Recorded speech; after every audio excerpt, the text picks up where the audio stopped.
Good morning. ನನ್ನ ಬಟ್ಟೆ ಎಲ್ಲ ಫುಲ್ ಐಸ್ ಆಗೋಗಿದೆ. ಸ್ನೋ ಸ್ನೋ ಸ್ನೋ ಸ್ನೋ ಲೈಟಾಗಿ ಸ್ನೋ ಬಿದ್ದಿದೆ, ಅದರಲ್ಲೇ ಐಸ್ ಆಗಿದೆ ಎಲ್ಲ. Ice ice ice ice.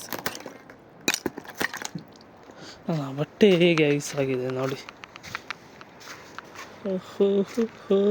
Snow snow snow.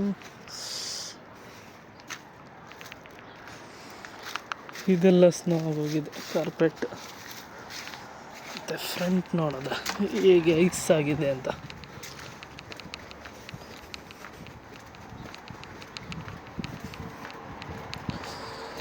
ಇಲ್ಲಿ ಜಾಸ್ತಿ ಬಿದ್ದಿಲ್ಲ, ಅಲ್ಲಿ ಮೌಂಟೇನ್ ಕಾಣಿಸುತ್ತೆ ನೋಡಿ ಹಿಂದೆ, ಫುಲ್ಲು ಸ್ನೋ ಮೌಂಟೇನ್ ಅದು. ಇದೆಲ್ಲ ಸ್ನೋ. ಓಹ್